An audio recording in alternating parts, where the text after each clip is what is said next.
Hello everyone, it's Rhakimdar again, back with Scene World. Today, I ask you to join me as I embark on a grand adventure to solve a murder mystery, uncover ancient conspiracies, and hopefully not get thrown in the river along the way. Come along as I give my review for Broken Sword: Shadow of the Templars Reforged.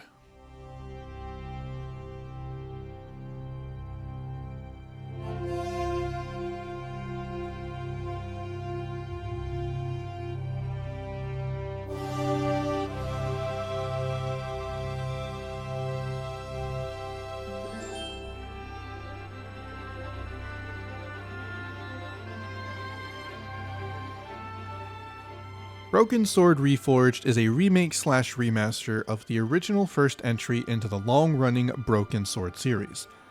Developed by Revolution Software, this is a long-running point-and-click adventure series that is highly regarded as one of the foundational games of the genre, and it helped create the groundwork alongside similar point-and-click titans like that of Monkey Island. As one might expect from such a long-running series, there is quite a lot of supplemental material that adds to the world of Broken Sword. If you are a fan of the series, or you end up finding my review intriguing, Scene World has done a couple of interviews with key figures involved in the making of these games.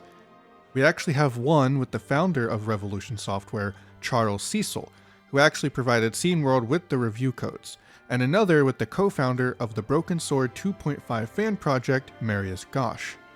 Links to that content will be in the description if you'd like to check them out. Personally, I don't have any history with this beloved series, nor do I have much history with the point-and-click genre as a whole.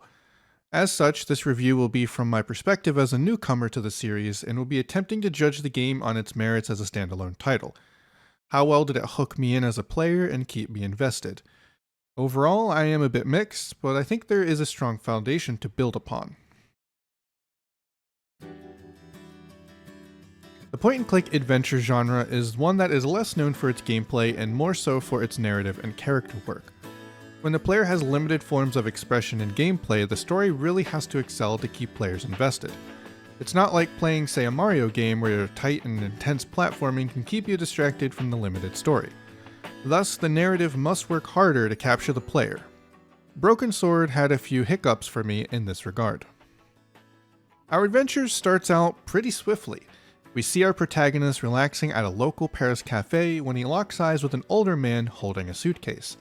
Shortly after this fellow steps inside, a figure donning a clown costume slips in behind him and suspiciously snatches the suitcase away while leaving behind his accordion. Moments later, we see the accordion beeping before, boom! The cafe erupts in fire as our protagonist is knocked away by the force of the explosion. My goodness. What an intense way to open. I'm thoroughly engaged and invested at this point, excited to see our main character George swoop in to do some detective work. Only to find out that he's not a detective? He's not even a journalist. Well, okay then, what's going on? Turns out he's just some American tourist on a holiday. Alright, this is fine. Maybe we'll learn more about our main character as the story progresses and get further insight into his potential involvement. We'll help along the actual detectives as they begin their questioning, and maybe find ourselves roped back into the investigation later somehow. Nope again. Our main character seemingly watched too much Scooby-Doo and fancies himself a better detective than the ones who arrived. He immediately springs into action. No downtime or anything, we gotta quickly find the pathway that the killer clown escaped to. What even is the plan here if we accidentally run into the killer? He's really got none. Let's just brush off this near-death experience to jump straight into more danger that we are most definitely unsuited for. This is my biggest issue with the game. I found it really difficult to get behind anything the main character was doing and thought he was rather unlikable too. His lack of what appeared to me as a reasonable motivation to get himself involved, especially in such a dangerous way, was somewhat immersion-breaking. Well, let's continue a little further, I thought. Maybe I'll find out that he knew this old guy as a relative or something and wanted revenge. Nope. Just met him today, but now he somehow feels obliged to solve this case in his honor. This recklessness continues, and I never really find out much about George going forward. There's never any backstory presented as to why George, a random citizen, might feel strongly enough to get so deeply involved. The game continues on with the story, leaving me wondering why I'm playing a character who feels so far removed from the plot. On top of his motivation and involvement being hard to imagine, even as I try hard to have a reasonable suspension of disbelief, George is also just clearly extremely unqualified for the job of investigator. He'll start a conversation in such strange ways, sometimes in provocative ways that could leave the person not wanting to help, and then immediately give away his intentions by saying such bizarre phrases like, "The killer clown I'm looking for is a cold-blooded killer." I'm just left sitting here shaking my head at the lack of subtlety or discreetness. There's absolutely no elegance in how George approaches these conversations. This approach also comes with plenty of rude and snide remarks about the people around him. There are some very uncalled for comments about people. He's incredibly judgmental of other people and cultures that differ slightly from him. Just look at how he responds to someone wanting to better their education. You start over and enroll for adult education. You know, I never thought of that. Do you think? If I studied art and did... At your age? Dream on. Now, my personal critiques here are a little harsh, but I did find it validating when the game would occasionally call out George's behavior or involvement. Some will call him out immediately for being so reckless or careless, and when he says something judgmental or racist, sometimes people will call him out on that as well. It makes many of the issues I have with him as a character not feel unreasonable, as the game does make an effort to address George's behavior. I didn't really find him getting any more likable as the game went on, however.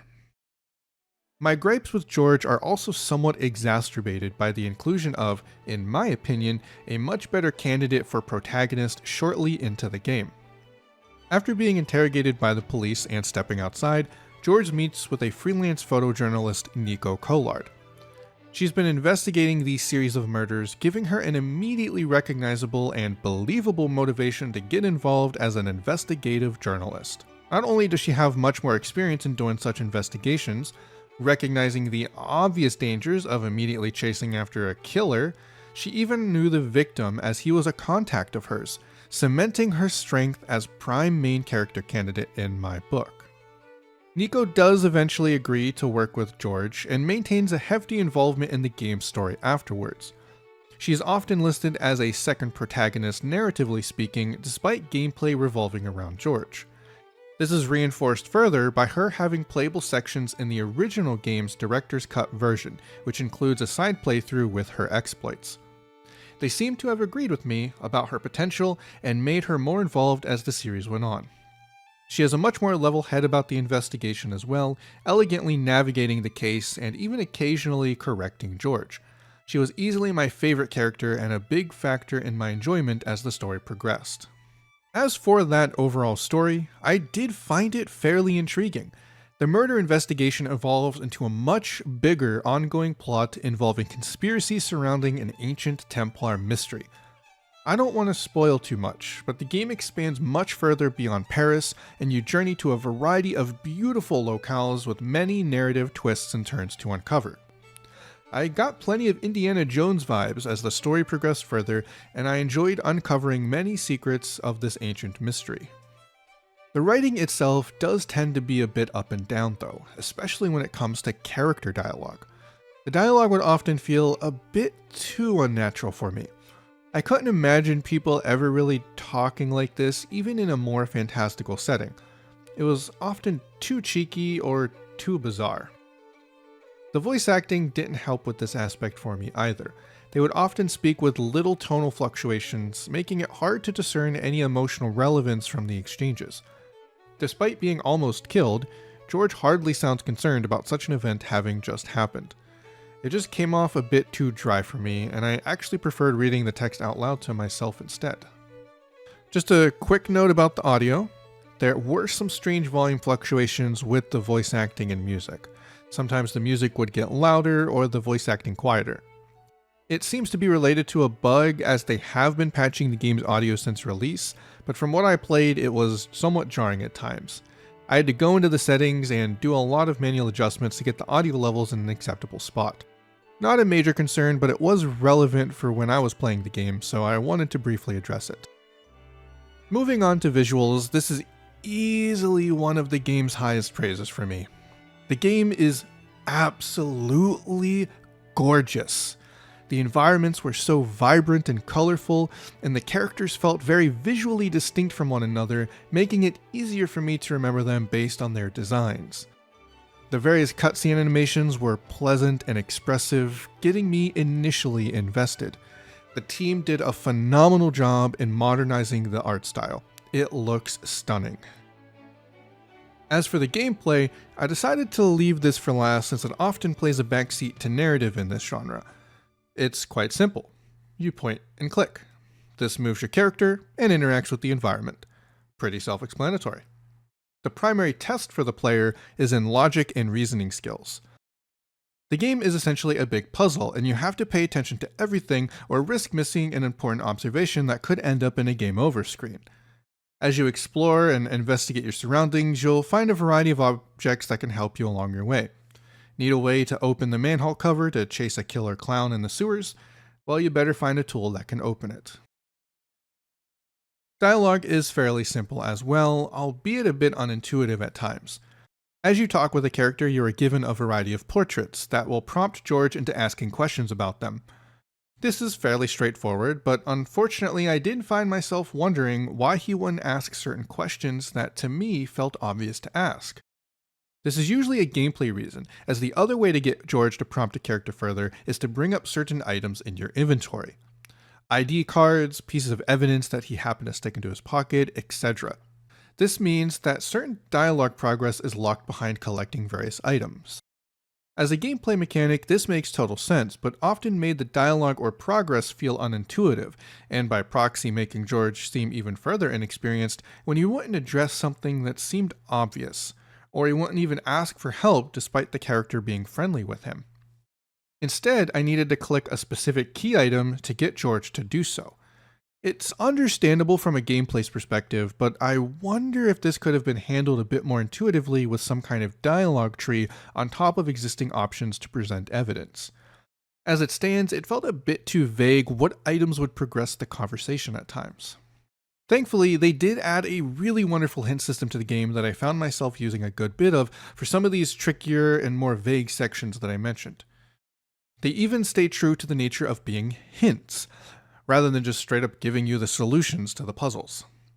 They'll provide you with a few nudges in the right direction before finally explaining the full solution to the player if they prompt the hint system enough. The best part is how customizable it is.